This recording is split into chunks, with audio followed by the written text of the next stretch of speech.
जीवन बगिया ऐसी उलझी, फूल होगे कम, कांटे ज्यादा, सिमटा जीवन, डूबी सांसें। आना है तो अब भी आजा, यदि आपने अभी तक अंतिम अध्याय नहीं देखा है तो कृपया करके अंतिम अध्याय देखें। यही मैं तुमसे कह रहा हूँ। अगर सत्य की थोड़ी सी झलक भी तुम्हारे पास आएगी तो तुम बेचैन हो जाओगे, तुम समझ न पाओगे यह क्या है। न समझ पाए कि क्या है तो गहन अशांति पकड़ लेगी, विक्षिप्तता भी पकड़ लेगी। इसलिए बोलता हूँ इन शास्त्रों पर, इसलिए रोज तुम्हें समझाए जाता हूँ कि कहीं तुम्हारे अचेतन में जानकारी पड़ी रहे और जब घटनाएं घटें तो तुम उनकी ठीक ठीक व्याख्या कर लो, सुलझा लो। अन्यथा तुम सुलझाओगे कैसे? तुम्हारे पास भाषा न होगी, शब्द न होंगे, समझने का कोई उपाय न होगा, मापदंड न होगा, तराजू न होगा। तुम तौलोगे कैसे? कैसे कसौटी न होगी, तुम परखोगे कैसे? पूछा है मेरे रोम रोम में प्रवचन गूंजने लगा। दर्शक होकर दृश्यों की छवि निहार रहा था। कहीं से दृष्टा की याद आ गई। दृष्टा का खेल भी जरा देर चला, लेकिन इसी बीच में मेरे पैर लड़खड़ाने लगे और गिरने से बचने के लिए मैं सड़क के किनारे बैठ गया। निश्चित ही ऐसा हुआ होगा। जब पहली दफा तुम्हें दृष्टा का अर्थ थोड़ा सा बोध होगा, तुम लड़खड़ा जाओगे। तुम्हारी पूरी जिंदगी लड़खड़ा जाएगी, क्योंकि तुम्हारी पूरी जिंदगी ही दृष्टा के बिना जा रही है। थोड़ा सोचो, यह घटना सब अस्त व्यस्त कर देगी। जैसे अंधे आदमी की अचानक आंख खुल जाए। थोड़ा सोचो, वह चल पाएगा रास्ते पर? वह लड़खड़ा जाएगा। 40 साल 50 साल से अंधा था, लकड़ी के सहारे टटोल टटोल के चलता था। अंधेरे में चलने की धीरे धीरे क्षमता आ गई थी। अंधेपन के साथ ही कुशल हो गया था। आवाजें समझ लेता था, रास्तों के मोड़ पहचान में आ गए थे। कान के द्वारा आँख का काम लेना सीख गया था। 50 साल से सब ठीक व्यवस्थित हो गया था। एक जिंदगी है अंधे की, तुम उसकी कल्पना भी नहीं कर सकते।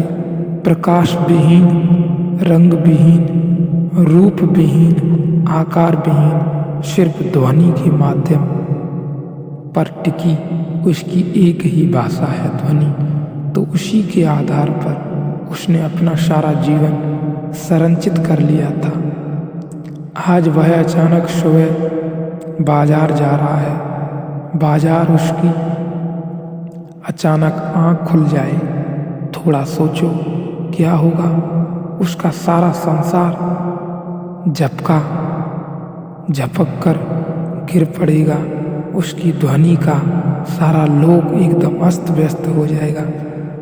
यह घटना इतनी बड़ी होगी, आँख का खुलना, लोगों के चेहरे दिखाई पड़ने, रंग दिखाई पड़ने, सूरज की किरणें, धूप छाव, यह भीड़ भाड़, इतने लोग, बसें, कारें, साइकिलें, वह एकदम घबरा जाएगा। यह इतना बड़ा आघात होगा उसके ऊपर कि उसकी छोटी सी दुनिया जो ध्वनि के सारे चलती थी, वह कहीं दब जाएगी, मर जाएगी। कुचल जाएगी। वह वहीं थरथरा कर बैठ जाएगी, लड़खड़ाकर गिर पड़ेगा, शायद घर न आ सके या बेहोश हो जाए। और यह उदाहरण कुछ भी नहीं है। जब तुम्हारे जीवन में दृष्टा का प्रवेश होगा, एक किरण भी दृष्टा की आएगी, तो यह उदाहरण कुछ भी नहीं, वह घटना और भी बड़ी है। भीतर की आँख खुल रही है। तुमने उस भीतर की आँख के बिना ही अपना एक संसार रच लिया है। अचानक वह भीतर की आँख खुलते ही तुम्हारे सारे संसार को गलत कर देगी। तुम चौंक कर अवाक रह जाओगे। जिसने पूछा है, ठीक है पूछा है, और अनुभव से पूछा है। इसे ख्याल करना, प्रश्न दो तरह के होते हैं। एक तो सैद्धांतिक होते हैं, उनका कोई बड़ा मूल्य नहीं होता। यह प्रश्न अनुभव का है। अनुभव से न हुआ होता तो यह प्रश्न नहीं बन सकता था। ये पैर लड़खड़ाए न होते तो ये प्रश्न बन नहीं सकता था। यह प्रश्न सीधे अनुभव का है। कहीं से दृष्टा की याद आ गई। गूंज रहे होंगे अष्टावक्र के वचन, जो मैंने कहा था सुबह। उसकी गूंज बाकी रह गई होगी। उसकी सुगंध तुम्हारे भीतर उठ रही होगी। उसकी थोड़ी सी लकीरें कहीं उलझी रह गई होंगी। आ गई कहीं से दृष्टा की याद। दृष्टा का खेल थोड़ी देर चला, शायद क्षण भर ही चला हो। वह क्षण भर भी बहुत लंबा मालूम होता है जब खेल दृष्टा का चलता है, क्योंकि दृष्टा समयातीत मालूम होता है। जब खेल दृष्टा का चलता है, दृष्टा समयातीत मालूम होता है। यहाँ घड़ी भर में क्षण बीतता है, वहाँ दृष्टा होने में ऐसा लग सकता है कि सदियाँ बीत गईं। यह घड़ी वहाँ काम नहीं आती। यह घड़ी भीतर की आँख के लिए नहीं बनी है। थोड़ी देर खेल चला, लेकिन इसी बीच मेरे पैर लड़खड़ाने लगे, जिसने बचने के लिए मैं सड़क के किनारे बैठ गया। पहला लड़खड़ाहट बताती है कि घटना घटी। प्रश्न पूछने वाले ने सुनकर प्रश्न नहीं पूछा, पढ़कर प्रश्न नहीं पूछा। कुछ घटा और तभी न दृश्य रहा, न दर्शक रहा, न दृष्टा रहा। उस लड़खड़ाहट में सब बिखर गया, सब खो गया।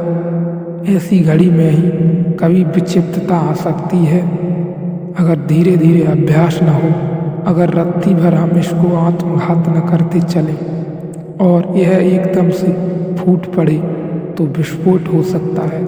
सब कुछ समाप्त हो गया और फिर भी कुछ था, निश्चित ही कुछ था। वह क्या था, इसकी अध्याय अगले में चर्चा करेंगे।